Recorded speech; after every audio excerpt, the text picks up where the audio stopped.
नमस्कार, आप देख रहे हैं नवयुग टीवी और मैं हूं आपके साथ अभिनव कुमार। आज हमारे साथ बातचीत करने के लिए रवि पांडे मौजूद हैं, जो कि आम आदमी पार्टी के स्टूडेंट विंग के प्रदेश उपाध्यक्ष हैं। तो आइए उनसे सीधे बातचीत करते हुए जानने की कोशिश करते हैं इनका क्या कुछ कहना है। सबसे पहला सवाल, आम आदमी पार्टी बीजेपी से घबरा गई है क्या? देखिए, आम आदमी पार्टी बीजेपी से नहीं घबराई है, बीजेपी आम आदमी पार्टी से घबराई है। जिस प्रकार से सीबीआई और ईडी का नाजायज़ दुरुपयोग इस देश की सत्ता में भारतीय जनता पार्टी के सिरमौर बैठे हुए सत्ता पे नेता लोग कर रहे हैं, इसे स्पष्ट दिखा रहा है कि ये लोग आम आदमी पार्टी के जनाधार से अरविंद केजरीवाल जी के बढ़ते ग्राफ से घबरा गए हैं। गुजरात के अंदर जिस प्रकार की इनके 27 सालों के कुशासन, इनकी कुनीति, इनकी अव्यवस्था, इनकी अशिक्षा की नीति के खिलाफ अरविंद केजरीवाल जी ने जो इनकलाब की क्रांति लेकर के गुजरात में जा रहे हैं और जो उनके मॉडल को गुजरात की जनता स्वीकार कर रही है, उनके मॉडल से, उनके नेतृत्व से, उनके लीडरशिप से भारतीय जनता पार्टी के नेता घबरा गए हैं।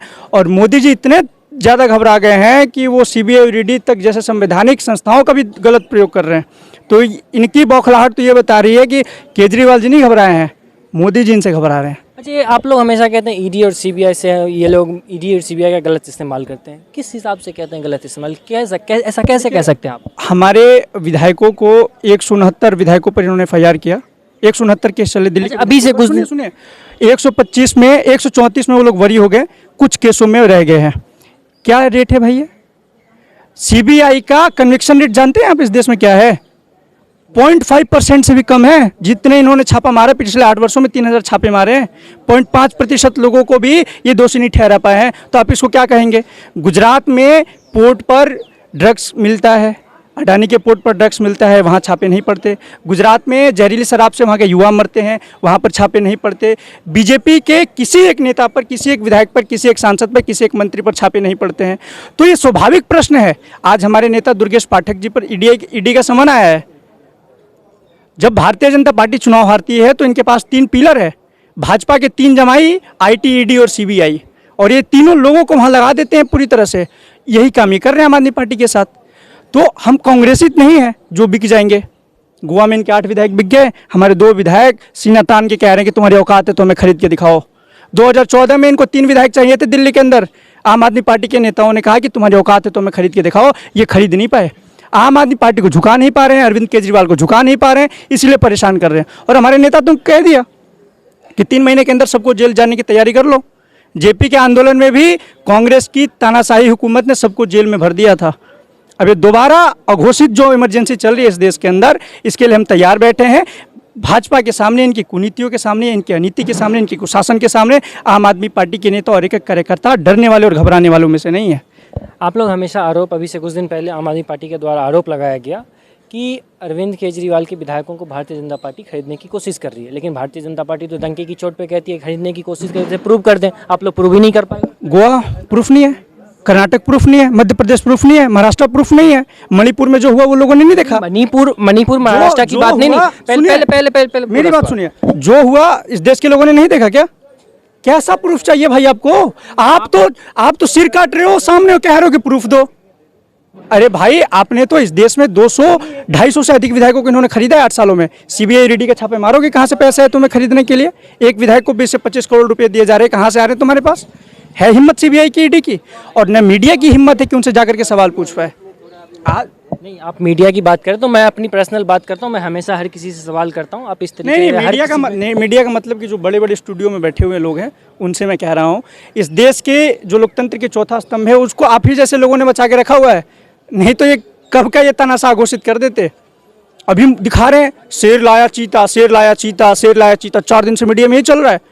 भारत माँ को, गौ माता को माँ कहने वाले, गौ माता की पूजा करने वाले आज लंपी वायरस से माँ को मरने पर छोड़ दिया है और चीता की पूजा कर रहे हैं और कह रहे हैं शेर लाया चीता। भाई शेर कौन है? मतलब वो जानवर है जिनको ये शेर बता रहे हैं। तो ये सिर्फ अंग्रेजों की पॉलिसी थी, डिवाइड एंड रूल। इनकी पॉलिसी है डाइवर्ट एंड रूल। ये शिक्षा पर चर्चा नहीं करेंगे, स्वास्थ्य पर चर्चा नहीं करेंगे, ये बिजली पानी पर चर्चा नहीं करेंगे, मोहल्ला क्लिनिक पर चर्चा नहीं करेंगे, ये सुरक्षा पर चर्चा नहीं करेंगे, ये चर्चा करेंगे हिंदू और मुसलमान पर, ये चर्चा करेंगे जाति और धर्म पर। इस देश के में 2 नेता सामने खड़े हैं। एक नेता मोदी जी है जिनका सपना है कि अडानी को देश का नंबर 1 बनाना है, और अरविंद केजरीवाल जी का सपना है कि भारत को नंबर 1 देश बनाना है। और दोनों नेता अपने काम बखूबी से निभा रहे हैं। मोदी जी भी अडानी को पूरा नंबर 1 बनाने में लगे हैं, केजरीवाल जी इस देश को नंबर 1 बनाने में लगे हैं। ये अंतर है उनमें और हम में। जिनका नारा था कल तक कि मैं देश नहीं बिकने दूंगा, आज कह रहे हैं मैं देश नहीं टिकने दूंगा। कल तक जिनका नारा था कि मैं 2 करोड़ रोजगार दूंगा, आज कह रहे हैं कि रोजगार मांगोगे तो लाठी डंडे मार दूंगा। इसलिए आपको देश के नौजवानों ने चुना था। जब 2014 में इस देश का 18 वर्ष का एक नौजवान पहली बार पोलिंग स्टेशन पर वोट डालने गया तो उसने कमल के फूल पर बटन दबाया। उसको ये नहीं पता था कि सरकार मुझे फूल बनाने वाली है, रोजगार के नाम पर मुझे लाठियां मारा जाएगा। लखनऊ में एसएससी के छात्रों पर लाठियां मारा गया, पूर्णिया में छात्रों पर गोलियां तक चलाई गई। ये जनरल डायर की जो आत्मा इनके अंदर घुसी है, इससे प्रत्येक लोग नाराज है। और कहीं ना कहीं गुजरात के अंदर जिस प्रकार का अरविंद केजरीवाल जी का और आम आदमी पार्टी का माहौल है, जो जनता उनके मॉडल को स्वीकार कर रही है, जनता उनके प्रति प्रेम और मोहब्बत को दिखा रही है, उससे कहीं ना कहीं भाजपा पूरी तरह से परेशान है।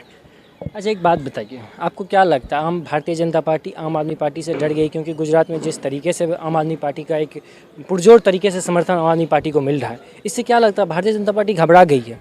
वो तो आपने खुद ही कह दिया कि पुरजोर तरीके से समर्थन, बिल्कुल समर्थन मिला। जब समर्थन मिला तो ये घबरा रहे हैं। कांग्रेस को क्या करते थे ये 27 सालों में? विपक्ष को पनपने नहीं दिया। आम आदमी पार्टी इनकी लाठियां खा रही है। हमारे वहाँ प्रदेश के संगठन महामंत्री मनोज सिसोदिया जी पर इन्होंने लाठी मारे, उनके सिर फोड़ दिए। इसके बावजूद भी आम आदमी पार्टी के कार्यकर्ता और वहाँ के नेता इनके साथ डंके की चोट पर आंख में आंख मिला करके कह रहे हैं कि भाजपाइयों, हम तुम्हारे सामने डरेंगे नहीं। ये बुरी तरह से बौखलाए हुए हैं। इनके पास ना तो नीति है, इनके पास ना नियत है, ना इनका चेहरा है, ना चरित्र है, ना नेता है, ना नेतृत्व है। सिर्फ और सिर्फ इस देश के नौजवानों को बेवकूफ़ बनाने का काम कर रहे हैं, देश के किसानों को बेवकूफ़ बनाने का काम कर रहे हैं। माँ भारती में जो नौजवान सेना में जाकर के माँ भारती की सेवा के लिए अपने जीवन को न्यौछावर करता है, उस सेना का नौकरी, उस नौजवान की नौकरी 4 साल की, और अमित शाह जी के बेटे की बीसीसीआई के सेक्रेटरी का पोस्ट 3 साल के लिए उन लोगों ने बढ़ा दिया, संशोधन करके बढ़ा दिया। भाजपा के एक बड़े नेता का बयान आता है कि भाजपा की योजना है तैयार, 4 वर्ष बाद सारे अग्निवीर होंगे भाजपा ऑफिस के बाहर चौकीदार। ये आपकी नीयत है? ये आप दिखाना चाहते हैं इस देश के नौजवानों को? इनके पास सिर्फ ढकोसलेबाजी है, सिर्फ हवाई फायरिंग है और कुछ नहीं है। अच्छा, जैसे कि आपने अग्निवीर का जिक्र किया, अगर अग्निवीर जो भारतीय जनता पार्टी के द्वारा लगाया, अगर ये गलत है, मान लेते हैं गलत है, एकदम ये फ्लॉप हो गया, तो फिर युवा इसमें भर किसका फॉर्म क्यों डाल रहे हैं, क्यों सजाने के लिए मुताबले हो रहे हैं? ये तो भाजपा की सबसे बड़ी कमी है, इनके 8 वर्षों की सरकार की कमी है। इनके मिनिस्टर ने कहा कि 22 करोड़ नौजवानों ने आवेदन किया तो हमने सिर्फ 7.5 लाख नौजवानों को रोजगार दिया। समझिए बेरोजगारी का आलम कितना प्रचंड सीमा पर है। भगत सिंह 23 साल की उम्र में इस देश में शहीद हो गए थे, फांसी के फंदों को स्वीकार किया। और उसी हरियाणा से खबर आती है कि 23 साल के एक नौजवान ने इसलिए फांसी लगा लिया क्योंकि उसे नौकरी नहीं मिली, उसे फौज में जाने का अवसर नहीं मिला।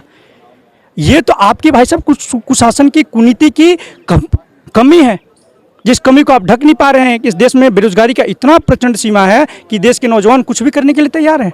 आप कहने कि भाई साहब पकौड़े तलो, कितने नौजवान पकौड़े तलेगा, कितने युवा पकौड़े तलेगा?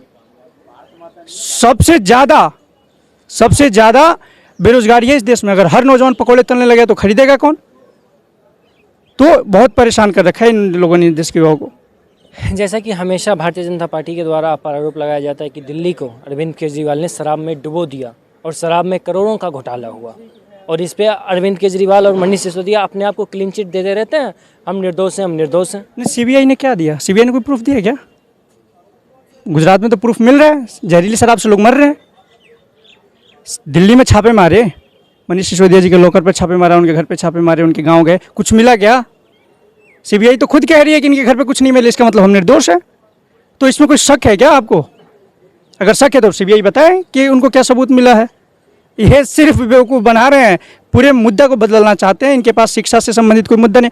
अभी अमित शाह जी जो पूरे जीवन हिंदू मुसलमान की राजनीति करते थे, 4 स्कूलों का उद्घाटन करने गए, और वो भी संडे को बच्चों को बुलाया गया स्कूल में। इनकी डर देखिए अरविंद केजरीवाल के मॉडल से।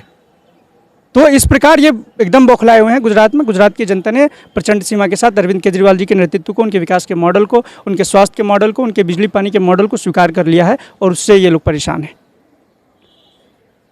तो आपने देखा, इन्होंने हर एक मुद्दे पे बारीकी से जवाब दिया। तो फिलहाल के लिए इतना ही। बाकी की तमाम खबरों के लिए देखते रहे नवयुग टीवी। धन्यवाद।